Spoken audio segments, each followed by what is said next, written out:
Subscribe करा महानुभाव प्रतिपंथ चॅनलला व बेल बटन अवश्य दाबा लेटेस्ट नोटिफिकेशन प्राप्त करण्यासाठी। दंडवत प्रणाम। जय श्री कृष्ण। लीळा चरित्राच्या आजच्या ज्ञान सत्रामध्ये आपण एकंदरीत दोन लीळा पाहणार आहोत। पहिली लीळा आहे श्रीकृष्ण बळीभद्री वेधू निरूपण। श्रीकृष्ण महाराजांचा वेद कसा असतो, ते कसे वेद देतात, कोण कोण वेदल्या जातात, कसे वेदल्या जातात, आणि बळीभद्राचा म्हणजेच बळीरामाचा वेद कसा आहे, तो वेद कोणाला होतो, कोण कोण वेदल्या जातात त्यांच्याकडे, हे आपण पहिल्या लीळेमध्ये पाहणार आहोत। आजच्या ज्ञान सत्रातील दुसरी लीळा आहे राजसूई अग्रपूजा स्वीकारू। श्रीकृष्ण महाराजांनी अग्रपूजेचा स्वीकार केलेला आहे, त्या संदर्भातील दुसरी लीळा आहे। तर अग्रपूजा नेमकं म्हणतात कशाला, ती कशी असते, कोण करते, कुणाला करते, हे सर्व आपण आजच्या ज्ञान सत्रामध्ये पाहणार आहोत। तर अशा ह्या दोन्ही लीळा तुम्हाला नक्कीच आवडतील आणि त्यामुळे लगेचच्या व्हिडिओला लाईक करा आणि जास्तीत जास्त आपल्या वासनिक मंडळीपर्यंत हा व्हिडिओ शेअर करा, म्हणजे त्यांनाही या ज्ञानाचा लाभ मिळेल। कालच्या ज्ञान सत्रामध्ये मी तुम्हाला दोन प्रश्न विचारले होते। पहिला प्रश्न होता श्रीकृष्ण महाराजांना एकंदरीत किती मुलं आणि मुली होत्या, हा पहिला प्रश्न। आणि दुसरा प्रश्न होता रेणुकेला एक वीरा असं का म्हणतात। हे सर्व आपण व्हिडिओच्या शेवटी पाहणारच आहोत। तर मग जास्त उशीर न करता चला तर आज काही नवीन ज्ञानार्जन करूया। दंडवत हो। मी ईश्वरदास महानुभाव सर्वांचं स्वागत करतो आपल्या महानुभाव प्रतिपंथ या युट्यूब चॅनल मध्ये। बळीभद्रदेव सजात्याला वेद देतात, श्रीकृष्ण महाराज कोणाला देतात मग वेद, हे तुम्हाला माहिती करून घ्यायचं असेल तर हा व्हिडिओ शेवटपर्यंत पहा। तुम्हाला असेच ज्ञानवर्धक व्हिडिओ आवडत असतील तर हे चॅनल तुमच्यासाठी आहे। लवकरात लवकर चॅनलला सबस्क्राईब करा, बेल बटन दाबा आणि ऑल ऑप्शन सिलेक्ट करा, म्हणजे दररोज तुम्हाला असे ज्ञानवर्धक व्हिडिओ पाहायला मिळत राहतील। उत्तरार्ध लीळा क्रमांक 458 श्रीकृष्ण बळीभद्री वेधू निरूपण। श्रीकृष्ण महाराज आणि बळीभद्रदेव या दोघांचा वेध कसा होता या संदर्भामध्ये सर्वज्ञ श्री चक्रधर स्वामी महादाईसांना निरूपण करतात। गणपतमढी अवस्थान महादाईसी पुसले। स्वामी कुठे आहेत? पैठणला आहेत। पैठण मध्ये पण कुठे आहेत? गणपतमढी आहेत। गणपत मठामध्ये अवस्थान आहे स्वामींचं आणि तिथे महादाईसा विचारतात स्वामींना, जी जी पूर्वी श्रीकृष्ण चक्रवर्ती विज्ञान शक्ती खेळीनले पाठी ज्ञान शक्ती स्वीकरिली। महादाईसा विचारतात, जी जी श्रीकृष्ण महाराज विज्ञान शक्तीने खेळले म्हणजे लीळा केल्या आणि नंतर ज्ञान शक्ती स्वीकारली, ते पूर्वी म्हणजे कवणे काळी जी। तर पूर्वी म्हणजे कोण्या काळी? पूर्वी श्रीकृष्ण चक्रवर्ती विज्ञान शक्ती खेळीनले, तर पूर्वी म्हणजे कोण्या वेळी, हा प्रश्न महादाईसा करतात। सर्वज्ञ म्हणितले यावर स्वामी उत्तर देतात, बाई पूर्वी म्हणजे बाळत्वाला गोणी कंसवध पर्यंत। पूर्वी म्हणजे कुठपर्यंत? तर बाळत्वापासून म्हणजे ते जन्मल्यापासून ते कंसाला मारलं तोपर्यंत हे विज्ञान शक्तीने खेळले देव। आणि पाठी म्हणजे काय नंतर, तर कोण्या प्रसंगानंतर श्रीकृष्ण महाराज ज्ञान शक्तीने खेळले? पाठी कंसवधानंतरे। पाठी कंसवधानंतरे म्हणजे कंसाला मारल्यानंतर मग ज्ञान शक्ती स्वीकारून मग श्रीकृष्ण महाराजांनी लीळा केलेल्या आहेत। तर मग प्रश्न असा येतो, बरेच जण असा प्रश्न काढतात पण प्रश्न करतात पण, जर विज्ञान शक्तीने श्रीकृष्ण महाराजांनी लीळा केल्या कंसवधापर्यंत, तर कंसवधाच्या अगोदरच मग गोवर्धन पर्वत उचललेला आहे, गोवर्धन पर्वतावर श्रीकृष्ण महाराज फिरलेले आहेत, मग तिथले विशेष नमस्कारायचे किंवा नाही, ते नमस्कारी आहेत किंवा नाही। तर या संदर्भामध्ये मी तुम्हाला एक उदाहरण देतो। मागे एक असं उदाहरण दिलेलं आहे, मी हेच उदाहरण दिलेलं आहे। ज्यावेळेस व्हिएतनामची राष्ट्रपती भारतामध्ये येते आणि भारताचा दौरा आटोपून ती व्हिएतनामला जात असते, परंतु तत्पूर्वी ती विचारते की इथे शिवाजी महाराजांची राजधानी रायगड कुठे आहे। तर लोक म्हणतात की रायगड हे महाराष्ट्रामध्ये आहे, जिथे शिवाजी महाराजांची राजधानी होती। हिंदवी स्वराज्याची राजधानी ही रायगडावर होती। तर मग ती राष्ट्रपती म्हणते मला तिथे जायचं, आणि ती राष्ट्रपती त्या रायगडावर गेल्यानंतर त्या रायगडावर छत्रपती शिवाजी महाराज फिरलेले आहेत म्हणून तिथली माती घेऊन जाते। मग यामागचं कारण काय होतं, ही कशामुळे माती घेऊन जाते? व्हिएतनामची राष्ट्रपती, जे जुने दर्शक आहेत त्यांना माहिती असेलच, जे नवीन आलेले आहेत दर्शक त्यांच्यासाठी सांगू इच्छितो। ज्यावेळेस जवळजवळ 40 वर्षापूर्वी, 40 ते 50 वर्षापूर्वी ज्यावेळेस अमेरिकेने व्हिएतनामवर आक्रमण केलं होतं, त्यावेळेस व्हिएतनामच्या सैन्यांनी असं काही युद्ध केलं त्यांच्यासोबत। व्हिएतनाम फार छोटा देश आहे आणि भले भले मोठे मोठे जे जाणकार लोक होते जे तज्ज्ञ होते युद्धनीतीमधले, ते युद्धनीतीमधले तज्ज्ञ लोक म्हणत होते अमेरिकेपुढे व्हिएतनाम बिलकुल तग धरू शकणार नाही, काही दिवसातच व्हिएतनामचं अस्तित्व नष्ट होणार आहे. परंतु त्या काळातील जे राष्ट्रपती होते त्यांनी अशी युद्धकला सादर केली त्या अमेरिकी सैन्यापुढं, आणि त्या अमेरिकी सैन्याला असं सळो की पळो करून टाकलं की अमेरिकी सैन्याचं हजारो सैन्य तिथे मेलं. आणि शेवटी अमेरिकेने माघार घेतली, घाबरून जाऊन माघार घेतली. सोडायचं म्हणून नाही सोडलं, तर घाबरून गेले आणि पटकन युद्ध संपवलं, पळून गेले तिथून ते.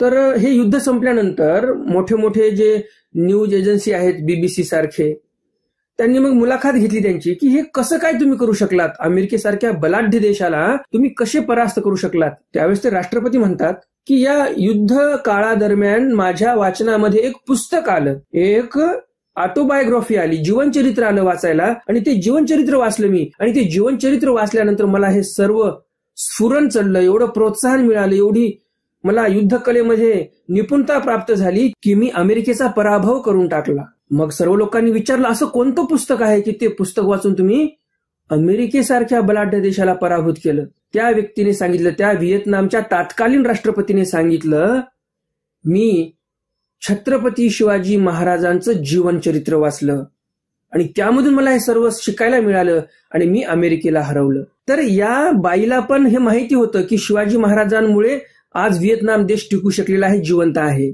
आणि म्हणून ती बाई ज्यावेळेस भारतामध्ये आली त्यावेळेस ती रायगडावर गेली आणि तिथून ती तिथली माती घेऊन गेली. कारण एवढा श्रेष्ठ पुरुष ज्या रायगडावर राहिला तिथली माती पण माझ्यासाठी प्रेरणादायी आहे आणि माझ्यासाठी ती फार महत्वाची आहे, पवित्र आहे माझ्यासाठी. आणि म्हणून ती बाई तिथून ते राष्ट्रपती बाई माती घेऊन गेलेली आहे पिशवी भरून. तर तुम्ही विचार करा की त्या बाईला एवढी आस्था आहे. ती व्हिएतनामची जी राष्ट्रपती होती, आताची गोष्ट नाही, बऱ्याच वर्षाखालची गोष्ट आहे, तर त्या राष्ट्रपतीला शिवरायांविषयी एवढी आस्था होती आणि म्हणून ती माती घेऊन गेली. तर मग श्रीकृष्ण महाराजांविषयी पण आपल्या मनामध्ये आस्था आहेच ना, हे काही वेगळं सांगायची आवश्यकता नाही. आणि त्यामुळे मग श्रीकृष्ण महाराजांनी शक्ती स्वीकार केला होता किंवा नाही, विज्ञान शक्तीने कार्य केले की काय केलं, ह्या सर्व गोष्टी गौण आहेत. जर ती व्हिएतनामची बाई शिवरायांच्या पायाखालची माती घेऊ शकते, तर जिथे श्रीकृष्ण महाराज क्रीडले, विज्ञान शक्तीने का असेना, तिथे क्रीडले जरी, परंतु ते जे मायापूर आहे श्रीकृष्ण महाराजांचं, त्या मायापुरामध्ये तर ईश्वराचं स्वरूप होतच,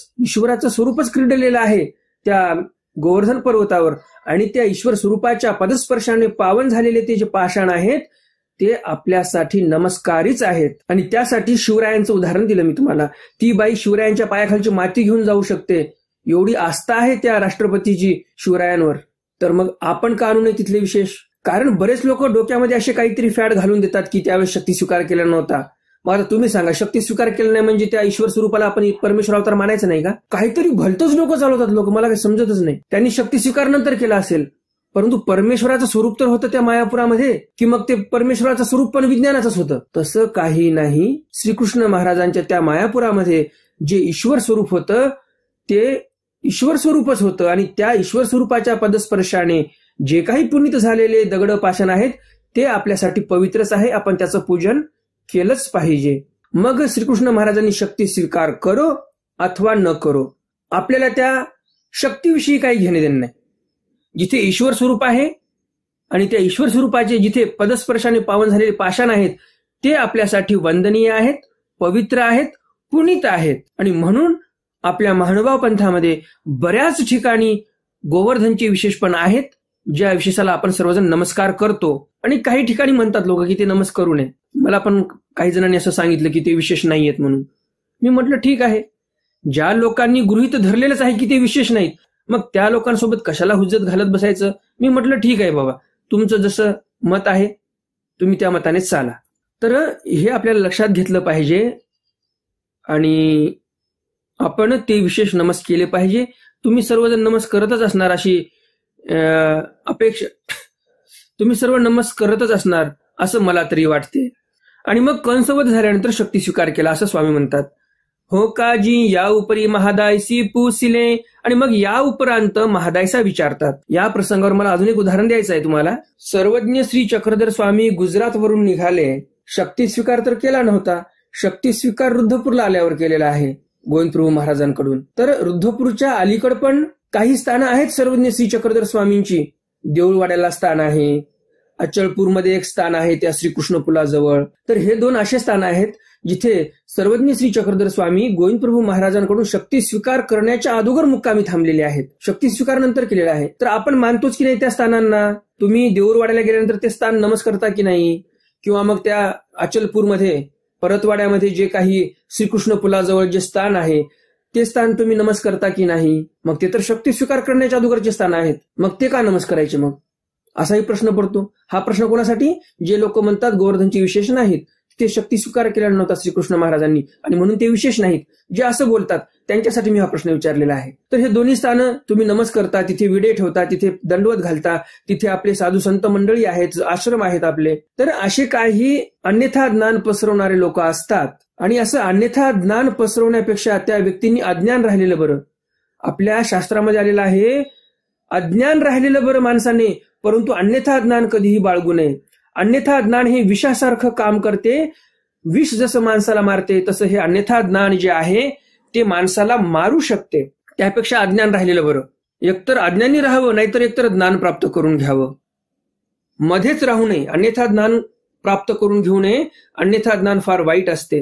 हो का जी? महादायसा म्हणतात ठीक आहे. या उपरी महादायसी पुसले जी जी श्रीकृष्ण अवतारी कवन कवन राजे कवन कवन लोक उद्धरिले. महादायसा विचारतात सर्वज्ञ श्री चक्रधर स्वामींना की जी जी श्रीकृष्ण महाराजांनी कोणते कोणते राजे उद्धरिले, म्हणजे कोण्या कोण्या राजाचा उद्धार केला आणि कोणते कोणते लोक उद्धरले. सर्वज्ञ म्हणितले बाई श्रीकृष्ण चक्रवर्ती अनंत उद्धरिले. स्वामी म्हणतात बाई श्रीकृष्ण महाराजांनी तर अनंत जीवांचा उद्धार केला. परी उद्धव अर्जुन हे पुराण प्रसिद्ध, परंतु उद्धव देव आणि अर्जुन देव हे पुराण प्रसिद्ध झालेले आहेत आणि म्हणून हे 2च आपल्याला माहित आहेत. येर जनक मुचकुंद पुरीरवा एव मादिक अनंत असती. एर म्हणजे दुसरे जनक आहेत, मुचकुंद आहेत, पुरीरवा आहे. या सर्वांचा उद्धार श्रीकृष्ण महाराजांनी केला. असे अनंत आहेत. हो का जी? महादायसा म्हणतात ठीक आहे. यावरी महादायसी पूसले. यावर महादायसा प्रश्न विचारतात. जी जी तरी बळीभद्राची आणि श्रीकृष्ण चक्रवर्तीची अपार वेदवंती वाखाणे, तरी ते काही साच जी? महादायसा पुन्हा प्रश्न विचारतात. जी जी पुराणामध्ये बळीभद्र आणि श्रीकृष्ण महाराजांची वेदवंती खूप ऐकलेली आहे मी, म्हणजे ते वेधून घेतात जीवांना असं मी ऐकलेलं आहे. त्यांची वेदशक्ती फार अफाट होती. त्यांच्या वेदशक्तीचं खूप गुणगान होते पुराणामध्ये. तर ते खरं आहे का? दोघांचीही वेदशक्ती सारखीच आहे का? सर्वज्ञ म्हणितले. स्वामी म्हणतात बाई ते केवी जाणती. स्वामी म्हणतात बाई ते केवी जाणती म्हणजे त्या लोकांना काय माहिती? ते तुम्हा येथोनी सांगिजेल. त्या संदर्भामध्ये सर्व सविस्तर आम्ही तुम्हाला माहिती सांगतो, ऐकून घ्या. बळीभद्री साजात्या वेधू. बळीभद्राच्या ठिकाणी साजात्या वेद आहे, म्हणजे बळीभद्र देव हे मनुष्य होते. तर बळीभद्र देव मनुष्यालाच वेधून घेऊ शकत होते, मनुष्यालाच वेद देऊ शकत होते. श्रीकृष्णी साजात्या वैजात्या वेद. श्रीकृष्ण महाराज कसे होते? ते साजात्यालाही वेद द्यायचे आणि वैजात्यालाही वेद द्यायचे. म्हणजे मनुष्याला तर वेधून घ्यायचेच, परंतु पशु त्रेंच जे आहेत त्यांनाही वेधून घ्यायचे. असे श्रीकृष्ण महाराज होते जे साजात्यालाही वेधून घ्यायचे, वैजात्यालाही वेधून घ्यायचे. महादायसी पूसले. महादायसा विचारतात जी जी बळीभद्री साजात्या वेधू, श्रीकृष्णी साजात्या वैजात्या वेधू ते कापा. महादायसा विचारतात जी जी बळीभद्राला फक्त साजात्याला वेधून घेता येते आणि श्रीकृष्ण महाराज हे साजात्यालाही वेधून घेतात, वैजात्यालाही वेधून घेतात. ते कशामुळं बरं? सर्वज्ञ म्हणितले. यावर स्वामी म्हणतात बाई एकू आज्ञाधरू एकू पराज्ञाधरू. स्वामी म्हणतात बाई एक आज्ञाधर आहे, एक पराज्ञाधर आहे आणि म्हणून हा भेद आहे. मग यावर महादायसा प्रश्न विचारतात जी जी आज्ञाधरू ते कवण जी. महादायसा म्हणतात जी जी आज्ञाधर कोण आहेत? सर्वज्ञ म्हणते बाई एकू ते बळीभद्र देव ते सत्य अंतर्वृत्ते विद्या देती आणि श्रीकृष्ण चक्रवर्ती ते पराज्ञाधर म्हणून दुरुणी अंतःकरणे विद्या देती. तुमच्याही मनामध्ये प्रश्न आलाच असेल की आज्ञाधर आणि पराज्ञाधर म्हणजे काय नेमकं, यामध्ये फरक काय? तर ते समोर स्वामी उत्तर देतातच. महादायसाच्या प्रश्नावर स्वामी उत्तर देतात. स्वामी म्हणतात की जे बळीभद्र देव आहेत ते सते अंतर्वृत्ते विद्या देती.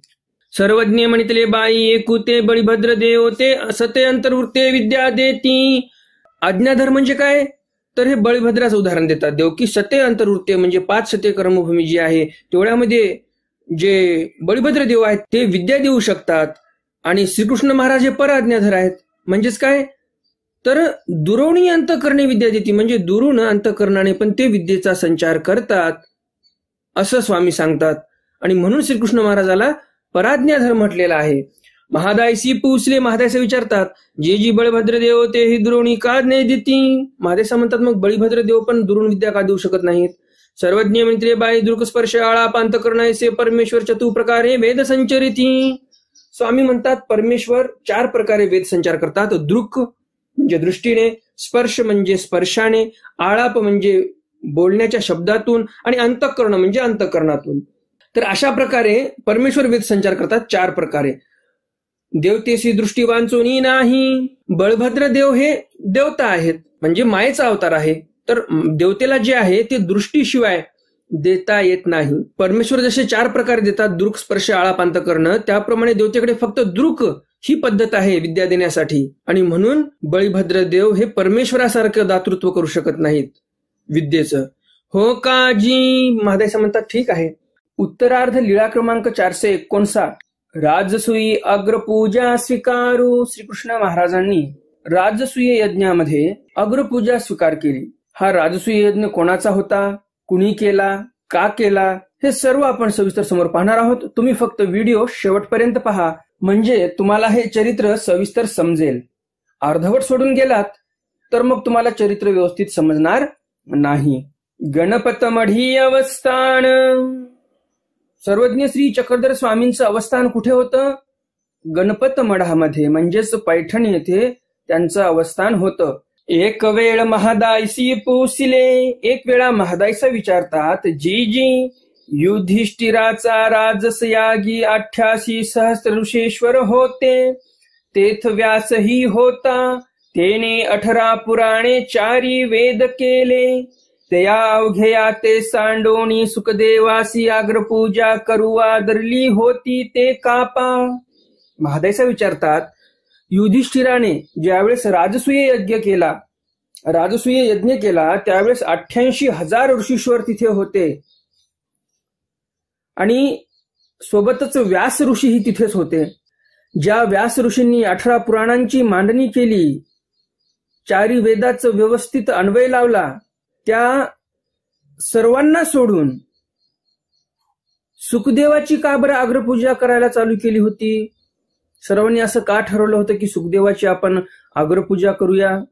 ते का पा म्हणजे कशामुळे बरं?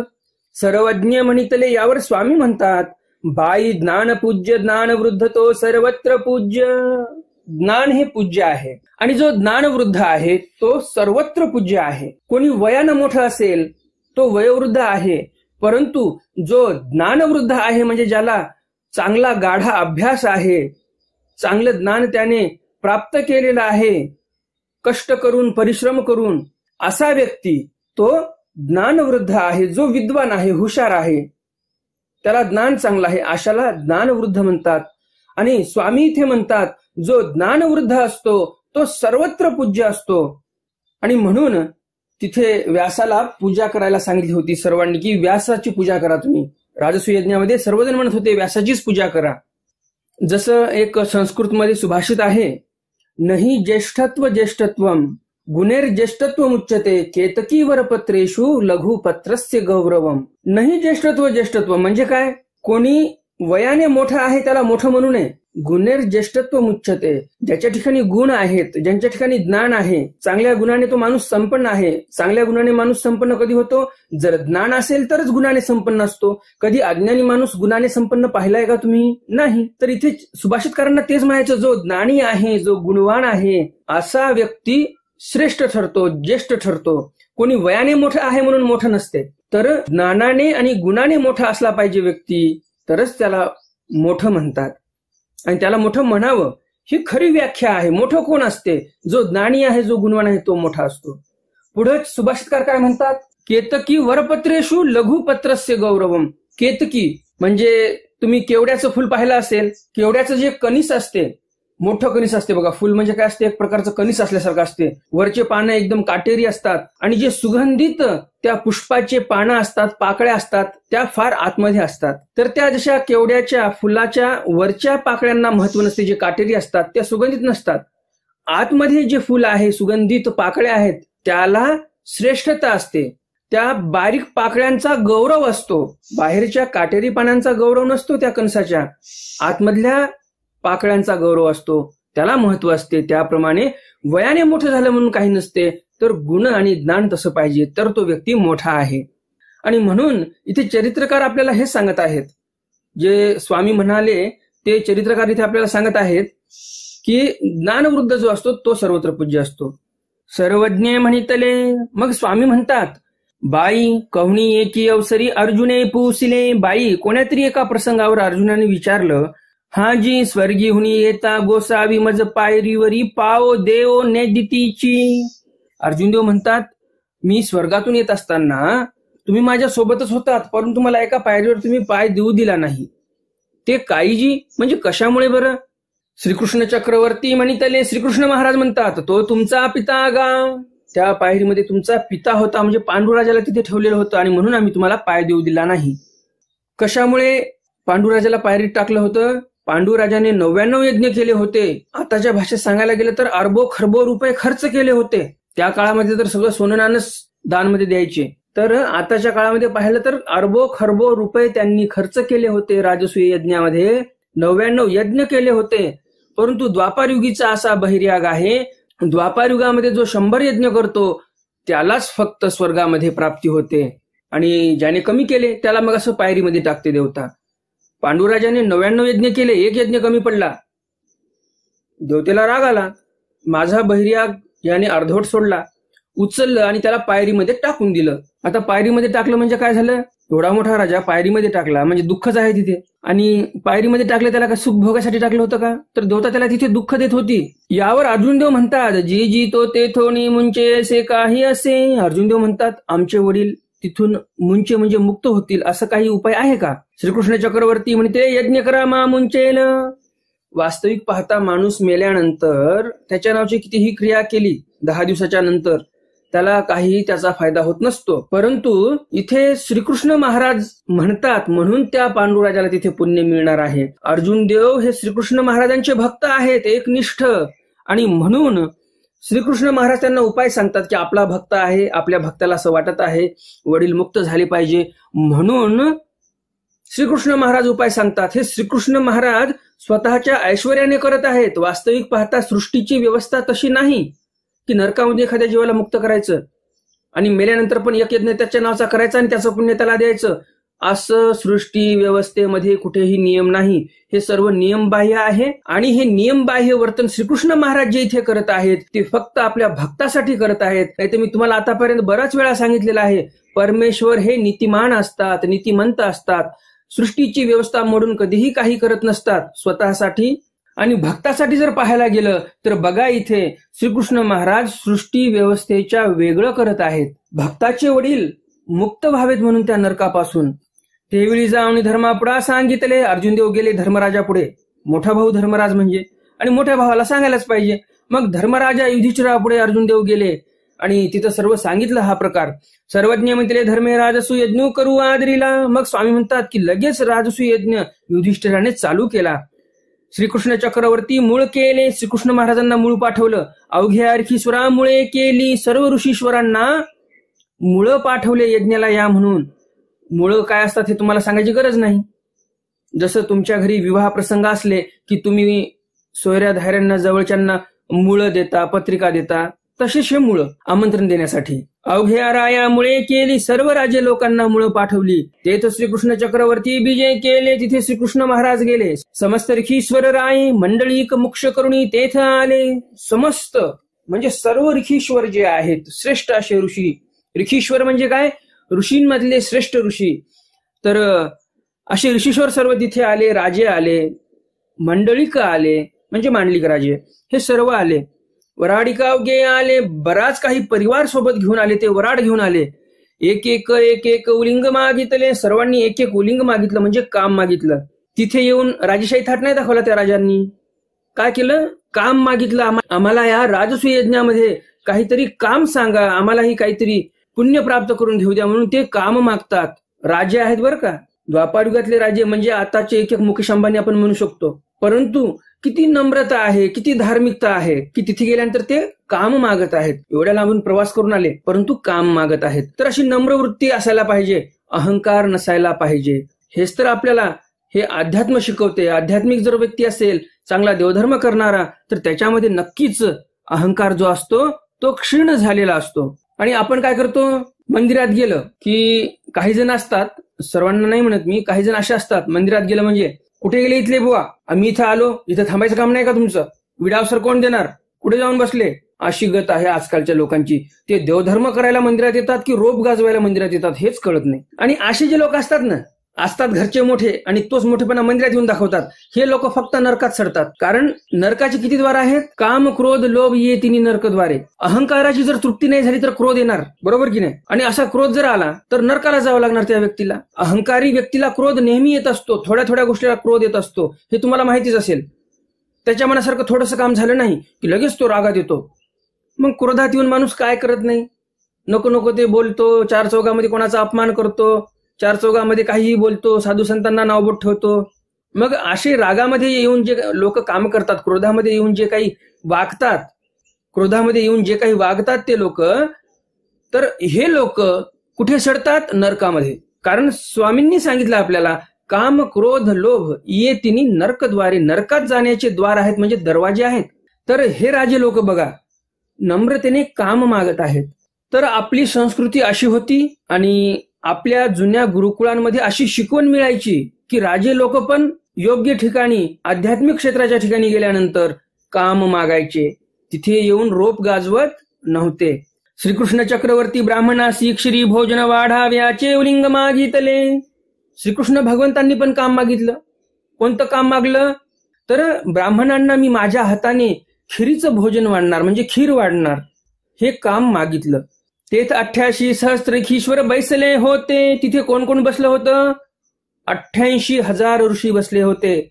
पंगत किती मोठी होती बघा तुम्ही, त्या पंक्तीमध्ये 88,000 ऋषी बसलेले होते. एक एक ऋषींची उंची किती होती, 55 फुटाचा एक एक ऋषी होता. वाढणारे पण सर्व 55 फुटाचे होते सर्व. कारण की द्वापारयुगातलं चरित्र आहे, त्या काळामध्ये 55 फूट उंची असायची लोकांची, प्रत्येक व्यक्तीची उंची 50 ते 55 दरम्यान असायचीच. तर बघा तुम्ही, ते पंगत बसवण्यासाठी शेकडो एकर जमीन लागली असेल, शेकडो एकर जमिनीमध्ये मंडप उभे केले असतील, आणि अशा या शेकडो एकर मध्ये मंडपांमध्ये असे 88,000 ऋषी बसलेले आहेत. काय एक दृश्य असेल ते. एवढं मोठं धर्मकार्य चालू केलेलं आहे युधिष्ठिराने, आणि एवढ्या मोठ्या धर्मकार्यामध्ये पूर्णपर ब्रह्म परमेश्वर अवतार, उभयदृश्य अवतार हे काम मागत आहेत. काय काम घेतलं आहे हातामध्ये, ब्राह्मणांना खीर वाढण्याचं काम घेतलेलं आहे. उलिंग म्हणजे काय, नेमून घेतलेलं काम, त्याला उलिंग म्हणतात. तो कार्यक्रम संपेपर्यंत ते विशिष्ट काम त्याच व्यक्तीकडे राहणार, म्हणून त्याला उलिंग असं म्हटलेलं आहे. नाहीतर हल्ली सर्व विस्कळीत होऊन जाते काम. कुठे लग्न असेल, लग्नामध्ये वाडकरी लोक वाढत आहेत, आणि मग काय होते तिथे, एकदा तो वाडेकरी काय करतो, वरणाची बकेट घेऊन जातो, पुन्हा भात घेऊन जातो, पुन्हा चपात्या घेऊन जातो, हाताला आलं ते घेऊन जातात. याला सिस्टमॅटिकपणा म्हणत नाहीत, नियोजनबद्ध काम म्हणत नसतं त्याला. नियोजनबद्धता कशाला म्हणतात ते आपल्याला इथे लक्षात येते. इथे उलिंग दिलेलं आहे, म्हणजे श्रीकृष्ण महाराजांनी काय उलिंग घेतलं, खीर वाढणार ठरलं. आता पूर्ण पंक्तीमध्ये त्यांनी जी पंगत ठरवली की या पंक्तीमध्ये आता मी खीर वाढणार, श्रीकृष्ण महाराजांनी जी पंगत घेतली, पूर्ण जेवण होईपर्यंत ते खीरच फिरवत राहणार, याला उलिंग म्हणतात. ज्याने चपात्याचं घेतलं ते चपात्याच फिरवणार, दुसऱ्या टोपल्याला हात लावायचा नाही. कुठे कमी जरी पडलं तर त्या व्यक्तीला सांगायचं, अरे इथे ते कमी पडलेलं आहे, तू उचल तुझी बकेट आणि चल भाजी वाढ. याला उलिंग म्हणतात. शिकायला मिळत नाही, भरपूर काही शिकायला मिळते, आपण लक्षच देत नाही, आणि कदाचित तुम्हाला कोणी अर्थ सांगितले नसतील असे. तर याला उलिंग म्हणतात, जे नियमितपणे असं काम करायचं आहे. आणि लग्नसराई असेल किंवा कोणत्या पोथींचे कार्यक्रम असतील, तिथे पण असा पदार्थ ठरवून याचप्रमाणे नियोजनबद्ध जर काम केलं, कधीही गोंधळ उडणार नाही. इथे आपल्याला हे जे नियोजन आहे, धर्मराजा युधिष्ठिराचं जे नियोजन आहे यज्ञाचं, या यज्ञाच्या नियोजनावरून आपल्याला हे लक्षात येते. तेथ 88 सहस्त्रखीश्वर बैसले होते. 88,000 ऋषी बसले होते पंक्तीमध्ये. अवघेची राये बैसले होते, सर्व राजे बसले होते. धर्मराजा आला, हात जोडून पुढा उभा राहिला. धर्मेरीश्वरा ते पुसले, हात जोडून समोर उभा राहिला धर्मराज युधिष्ठिर. आणि ऋषीश्वरांना धर्मराजा युधिष्ठिर विचारतात, मी या अग्रपूजा कोणासी करावी. आता पूजन करायचं सर्वांचं. तर सर्वात अगोदर अग्रपूजा म्हणजे काय, अग्र म्हणजे सुरुवातीला, अग्रभागी, याचा अर्थ काय होतो, एकदम सुरुवातीच्या भागाला, बरोबर की नाही. तसं अग्र म्हणजे एकदम सुरुवातीला पहिली पूजा कोणाची करायची, त्याला अग्रपूजा असं बोलतात. तर हे अग्रपूजा म्हणजे पूजन चालू करण्याच्या अगोदर सुरुवात कोणापासून करायची, सर्वात पहिलं मान कोणाला द्यायचा, त्याला अग्रपूजा म्हणतात. तर धर्मराज युधिष्ठिर म्हणतात, अग्रपूजा मी कोणाची करू बरं? तेवेळी तेही अवघाचे विचारले. त्यावेळेस सर्वांनी विचार केला. व्यासदेव वडील. सर्वजण म्हणतात व्यास ऋषी वडील आहेत, व्यासदेव हे मोठे आहेत. व्यासदेवा करा, व्यासदेवांना अग्रपूजा करा. व्यासदेवे म्हणितले सुखदेव जो तो ज्ञानिया आणि ब्रह्मचर्याचा पुतळा. सर्वजण व्यासदेवाकडे जातात. व्यासदेव म्हणतात माझी नका करू अग्रपूजा, जो सकळ ज्ञानाचा पुतळा आहे, ब्रह्मचर्याचा पुतळा आहे. कोण आहे? सुखदेव आहे. तरी त्यासी करावी, सुखदेवाची अग्रपूजा करा. ते वेळी सुखदेव लेकरुवान तू भाठा कोणी श्रीकृष्ण चक्रवर्तीची लीळा पाहत होता. आणि अशा वेळेला सुखदेव जो आहे तो लेकरांमध्ये उभा राहून श्रीकृष्ण महाराजांची लीळा पाहत होता. श्रीकृष्ण महाराज पंक्तीमध्ये वाढत होते. अवघातया ते बोलावू पाठविले. सर्वांनी त्यांना बोलवण्यासाठी कोणाला तरी पाठवलं. तैसाची सुखदेव आला. तसेच सुखदेव आले. सुखदेवा ते म्हणितले तुम्ही अग्रपूजा स्वीकारावी. सर्वजण म्हणतात सुखदेव हो, तुम्ही अग्रपूजेचा स्वीकार करा. सुखदेवे म्हणितले. सुखदेव म्हणतात हे अवघे असता आम्हा अग्रपूजा काही. सुखदेव म्हणतात हे सर्वजण इथे आहेत, एवढे ऋषीश्वर आहेत, माझे वडील व्यास ऋषी आहेत इथे, आणि एवढे सर्वजण असताना आमची तुम्ही अग्रपूजा कशामुळे करताय बरं? तेवढी अवघीची व्यवस्था सांगितली. मग सर्व वृत्तांत सांगितलं आम्ही कसं कसं ठरवलं ते. तेही म्हणितले तू ज्ञानिया आणि ब्रह्मचर्याचा पुतळा होसी म्हणून तुझा अग्रपूजा. तेही म्हणितले म्हणजे कोण म्हणतात? सर्व ऋषीजन म्हणतात की तुम्ही ज्ञानी आहात, प्रकांड पंडित आहात आणि तुम्ही ब्रह्मचर्याचा पुतळा आहात आणि म्हणून तुम्हालाच अग्रपूजा करायची असं सर्व ऋषीमुनी म्हणतात. सुखदेवे म्हणितले. सुखदेव म्हणतात तरी अवघे या ज्ञानियाचा बापू आणि ब्रह्मचर्याचा पुतळा हा श्रीकृष्ण तरी यासी करा. सुखदेव म्हणतात अहो सर्व ज्ञानियांचा बाप आणि ब्रह्मचर्याचा पुतळा हा श्रीकृष्ण इथेच आहे, तरी यासी करा. श्रीकृष्ण भगवंताची अग्रपूजा करा तुम्ही, माझी काय करताय असं व्यासदेव म्हणतात. ते वेळी श्रीकृष्ण चक्रवर्ती श्रीकरी कणकाचे भाजन घेऊन ब्राह्मणासी खिरी वाढीत होते. तेवेळी म्हणजे अशी कथा वार्ता इकडे होत होती आणि अशा प्रसंगाच्या वेळेसच श्रीकृष्ण महाराज इकडे हातामध्ये कणकाचे भाजन म्हणजे सोन्याचं भांड होतं हातामध्ये श्रीकृष्ण महाराजांच्या, त्यामध्ये खीर होती आणि ते वाढत होते ब्राह्मणांना खीर. हेतुकाले श्रीकरांनी भरले होते आणि थोडा हातही भरलेला होता. साहजिकच आहे, वाढण चालू आहे म्हटल्यानंतर हात भरणारच वाढताना. अंगीच्या बाह्यावरतीया खोविलिया होतिया. अंगीच्या बाह्या म्हणजे जो सदरा आहे त्या सदऱ्याच्या बाह्या ज्या होत्या त्या वर केलेल्या होत्या. कटिप्रदेशी फुटा. कटिप्रदेश म्हणजे कमरेला, फुटा म्हणजे उपरनं चांगलं आवळून बांधून घेतलेलं होतं. कारण वाढण कसं करावं लागते आपल्याला? वाकून वाढण करावं लागते आणि कमरेचा त्रास होऊ नये म्हणून ते कंबर आवळून घेतलेली आहे. यापूर्वी बऱ्याच वेळा आपलं या विषयावर बोलणं झालेलं आहे. तर श्रीकृष्ण महाराज परमेश्वर अवतार जरी असले तरी आरोग्याची काळजी कशी घ्यावी हे प्रत्येक वेळेस आपल्याला दाखवून द्यायचे. आणि या प्रकारे जर आपण काम करत असू तर अशी खबरदारी आपण बाळगली पाहिजे. आणि दुसरी गोष्ट, असं कंबर वगैरे बांधून घेतली की काम करण्याला सोपं जाते, कमरेलाही आधार होतो. तर हे आपल्याला इथून लक्षात येते. श्रीकृष्ण चक्रवर्ती ते बोलावू पाठविले. मग श्रीकृष्ण महाराजांना बोलवण्यासाठी पाठवलं कोणीतरी. श्रीकृष्ण चक्रवर्ती यज्ञ मंडपासी बीजे केले. मग श्रीकृष्ण महाराज ऋषीश्वरांच्या बोलवण्यावरून यज्ञ मंडपात येतात. श्रीकृष्ण चक्रवर्ती म्हणितले हे अवघे असता आम्हा अग्रपूजा काही. पुन्हा श्रीकृष्ण महाराज म्हणतात तुम्ही माझी अग्रपूजा करणार हे काय बरोबर नाही. हे सर्वजण इथे आहेत, सर्व ऋषीश्वर आहेत, व्यास ऋषी आहेत, सुखदेव आहेत आणि अग्रपूजा माझी कशामुळे करताय? तेही अवघी व्यवस्था सांगितली. तेही म्हणजे सर्व ऋषी मुनींनी पुन्हा व्यवस्था सांगितली की आमचं नेमकं ठरलं काय, कसा विचार विमर्श झाला आमचा. तैसेची श्रीकृष्ण चक्रवर्ती श्रीकर धुनी यज्ञ मंडपी बैसोणी अग्रपूजा स्वीकारली. आणि मग सर्वांची इच्छा असल्यामुळे श्रीकृष्ण महाराज हात वगैरे धुवून येतात, यज्ञ मंडपामध्ये बसतात आणि अग्रपूजेचा स्वीकार करतात. सर्वज्ञ म्हणितले. स्वामी म्हणतात ज्ञानपूज्य ज्ञानवृद्ध तो सर्वत्रही पूज्य. मग स्वामी पुन्हा म्हणतात बाई ज्ञान हे पूज्य असते आणि हे ज्ञान ज्यांच्या ठिकाणी असते ते लोक ज्ञानवृद्ध असतात आणि असे ज्ञानवृद्ध जे आहेत ते सर्वत्रही पूज्य म्हणजे सर्व ठिकाणी ज्ञानवृद्ध लोक पूज्य असतात आणि त्यांचं पूजन केलंच पाहिजे. यावरी गोसावी सायलोची गोष्टी सांगितली. मग स्वामींनी या प्रसंगावर सायलोची गोष्ट सांगितली.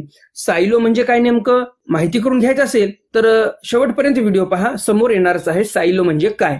सर्वज्ञ म्हणितले जाणत्या माझी एकू जाणता मानिजे, नेणत्या माझी एकू नेणता मानिजे. स्वामी म्हणतात जाणत्यामध्ये पण एकालाच कोणाला तरी मुख्य असं जाणता धरलं पाहिजे, किंवा नेणत्यामध्ये एक नेणता धरला पाहिजे. गोपाळामध्ये साईलो तो एकू जाणता. गोपाळ लोक जे असतात, गायींना रानामध्ये चारायला नेत असतात, त्यांच्यामध्ये पण एक साईलो तो एकू जाणता. साईलो म्हणजे काय? ज्याला माहिती आहे, जाणता व्यक्ती आहे, मार्गदर्शक आहे, त्याला साईलो म्हणतात. अवघेची गोपाळ गोरुवे सोडिती. सर्व गोपाळ गोरुवे सोडतात, गायी वासरं सर्व सोडतात. आखरी उभे राहती. आखर म्हणजे काय? गावाच्या जवळ जे मोकळं गायरान असते तिथे येऊन सर्वजण उभे राहतात. साईलोची वाट पाहती. साईलो म्हणजे त्यांचा जो मुखिया आहे, व्यवस्थित सांगणारा की या दिशेला आज आपल्याला जायचं आहे, इकडे चांगलं गवत आहे, पाणी मिळेल तुम्हाला, चला तिकडे, असं मार्गदर्शन करणारा जो आहे तो व्यक्ती म्हणजे साईलो. तर सर्व हे गोपाळ साईलोची वाट पाहतात, मुखियाची वाट पाहतात. मग तो जो मार्गदर्शक साईलो आहे तो येतो. त्या जाणत्या ते पुसती. तर अशा त्या साईलोला विचारतात, साईलो गोरुवे कोणीकडे नेओ. हे जे गोरुवे आहेत आमचे कोणीकडे न्यावं बरं आम्ही आज? साईलो म्हणे इकडे नेओ तरी गुरुवे खडा पाणीया मिळती. मग तो साईलो म्हणजे जो मार्गदर्शक व्यक्ती आहे मुख्य, तो सांगतो की या दिशेला आज आपल्याला सर्व गुरढोरं घेऊन जायचे आहेत. आणि तिकडे नेले की बरोबर गुरुवे खडा पाणीया मिळती. खडा म्हणजे काय?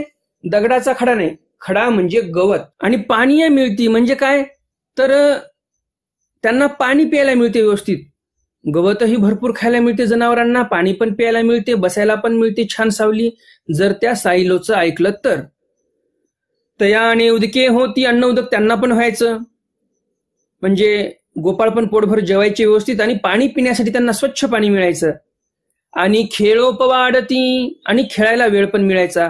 कारण जर चारा भरपूर असेल रानामध्ये, गवत भरपूर असेल, तर गुरढोरं जास्त इकडे तिकडे पळणार नाहीत, लांब लांब जागीच उभे राहून चरतील. आणि त्यामुळे जर गुरढोरं एका जागी चरत असतील तर मग गोपाळांना पण खेळोपवाडेती, म्हणजे यांना पण खेळायला वेळ मिळायचा, चान्स मिळायचा. साईलो ते न पुसत तरी ती एखडा पाणीया न मिळती. जर त्या साईलोला म्हणजे मार्गदर्शक जो व्यक्ती आहे त्याला न विचारता हे जर घेऊन गेले कोणीकडे, तर मग त्या अन्ने उदके न होती. खडा पाणी पण मिळत नव्हतं, म्हणजे जनावरांना चारा नाही, पाणी नाही, आणि यांना पण व्यवस्थित उदक पाणी मिळत नव्हतं. त्या अन्ने उदके न होती. मग गोपाळांना पण खायला काही मिळत नव्हतं व्यवस्थित, आणि प्यायला पाणी मिळत नव्हतं. याचा अर्थ काय आपण असाही धरू शकतो की गोपाळ रानामध्ये गेल्यानंतर रानामधलेच फळं खात होते, कंदमुळं खात होते, आणि तिथेच पाणी पित होते, असाही अर्थ आपण घेऊ शकतो. साईलोचं ऐकलं तर व्यवस्थित व्हायचं सर्व, साईलोचं नाही ऐकलं तर पाणी जनावरांनाही मिळत नव्हतं, माणसांनाही मिळत नव्हतं, अशी गोष्ट व्हायची. मा खेळो काही पवाडती. खायलाच मिळत नव्हते यांना, तर मग खेळणार कसे, असं स्वामी म्हणतात. तैसे हे तुमचे साईलो तुम्ही या ते पुसपुसो करावे. आणि मग स्वामी म्हणतात महादायसांना की बाई, आम्ही तुमचे साईलो आहोत, तुम्हाला मार्गदर्शन करणारे आम्ही आहोत, आणि म्हणून आम्हाला पुसत पुसत म्हणजे आम्हाला विचारूनच तुम्ही काही पण काम करायचं असेल ते करा. महादायसी म्हणितले जी ईश्वरीच्या बोधाची सरी आणि स्वस्थता पावे से काही आती. ईश्वराची बोधाची सरी आणि स्वस्थता मिळेल असं काही आहे का? सर्वज्ञ म्हणितले स्वामी म्हणतात, बाई हिरवा तुटवा जीव ईश्वर बोधे बोधवंतू त्याची सरी चैतन्य विद्यावंतू न पवे माहेर ते के लागे ती. हिरवा तुटवा म्हणजे काय? हिरवा म्हणजे ज्याच्या ठिकाणी बोध तर आहे परंतु बोधाचं जारठ्य आलेलं नाही, शास्त्राने तो दृढावलेला नाही, त्याला शास्त्राची माहिती नाही, अशाला हिरवा म्हणतात. आणि तुटवा म्हणजे काय? त्याच्या ठिकाणी बोध आहे परंतु तुटका बोध आहे, पूर्ण झालेला नाही, अर्धवट बोध आहे, पूर्ण बोध झालेला नाही त्याला. परंतु हा जो हिरवा तुटवा जीव आहे तो ईश्वराच्या बोधाने बोधवंत झालेला आहे, आणि म्हणून त्याची सरी चैतन्य विद्यावंत पण करू शकत नाही. मी मागच्या सत्रामध्ये सांगितलं चैतन्य विद्या किती मोठी आहे, परंतु स्वामी इथे म्हणतात जे बोधवंत आहेत ईश्वराचे, मग हिरवे तुटवे का असेना, परंतु त्यांची बरोबरी चैतन्य विद्यावंतही करू शकत नाही, एवढी थोरी आहे बोधाची. मायेर ते के लागतीन. बाकीचे कुठे लागतील? बाकीचे विद्यावंत तर कुठेच लागत नाहीत. तर एवढी आपली योग्यता आहे, परंतु आपण आपली योग्यता ओळखत नाही आणि भलतेच कामं करायला लागतो. येणे बोधे बोधवंता जे स्वस्थता ती ते चैतन्य विद्यावंता नाही. ईश्वराच्या बोधाने जे स्वस्थता असते जीवाच्या ठिकाणी, ती स्वस्थता चैतन्य विद्यावंतालाही नाही एवढी महती आहे या बोधाची, असं सर्वज्ञ श्री चक्रधर स्वामी इथे महादेसांना सांगतात. तर आजच्या या ज्ञानसत्रातील हे लीळा तुम्हाला नक्कीच आवडली असेल आणि अजून जर तुम्ही या व्हिडिओला लाईक केलं नसेल तर लगेच या व्हिडिओला लाईक करा आणि जास्तीत जास्त आपल्या वाचनिक मंडळीपर्यंत हा व्हिडिओ शेअर करा, म्हणजे त्यांनाही या ज्ञानाचा लाभ होईल. आजच्या या ज्ञानसत्रातील प्रश्न आहे, अग्रपूजा म्हणजे काय? सोपा प्रश्न आहे, तुम्ही सर्वजण नक्कीच उत्तर देणार अशी अपेक्षा आहे, कारण आजचा प्रश्न मी फार सोपा विचारलेला आहे. तर आता पाहूयात आपण कालच्या ज्ञानसत्रातील प्रश्न, त्याचं उत्तर. कालच्या ज्ञानसत्रामध्ये मी तुम्हाला प्रश्न विचारला होता, श्रीकृष्ण महाराजांना एकंदरीत किती मुलं आणि मुली होत्या? मुलं एकंदरीत होते 1,61,080 आणि मुली होत्या 16,108. तर हे आहे पहिल्या प्रश्नाचं उत्तर. आणि दोन्हीची जर बेरीज केली, दोन्ही संख्याची जर बेरीज केली तर शेवटी आकडा येतो, एकंदरीत सर्व मुलं श्रीकृष्ण महाराजांना 1,77,188 असे होते. हा एवढा मोठा आकडा हा शेवटी येतो जर मुलं आणि मुलींची जर बेरीज केली आपण तर. कालच्या ज्ञानसत्रातील दुसरा प्रश्न होता, रेणुकेला एकविरा का म्हणतात? रेणुकेला जे काही मुलं होती त्या मुलांपैकी एकच मुलगा म्हणजेच परशुराम हा वीर होता, म्हणून रेणुकेला एक वीरा असं म्हणायचे. ज्याप्रमाणे तुम्ही कालच्या ज्ञानसत्रातील प्रश्नाची उत्तरे दिलीत त्याचप्रमाणे तुम्ही आजच्याही ज्ञानसत्रातील प्रश्नाची उत्तर नक्कीच देणार अशी अपेक्षा आहे. तर मग भेटूया उद्याच्या ज्ञानसत्रामध्ये सर्वज्ञ श्री चक्रधर स्वामींच्या काही नवीन लीळेंसह, ज्यामध्ये सर्वज्ञ श्री चक्रधर स्वामी श्रीकृष्ण महाराजांविषयी दुसऱ्या लीळा सांगतात. अर्जुनाप्रती ज्ञानदान, विभूती निरूपण, अपरोक्ष दर्शन हे लीळा आपण उद्याच्या ज्ञानसत्रामध्ये पाहणार आहोत. तर मग भेटूया उद्याच्या ज्ञानसत्रामध्ये सर्वज्ञ श्री चक्रधर स्वामींच्या काही नवीन लीळेंसह. तोपर्यंत दंडवत प्रणाम. जय श्रीकृष्ण. दंडवत हो.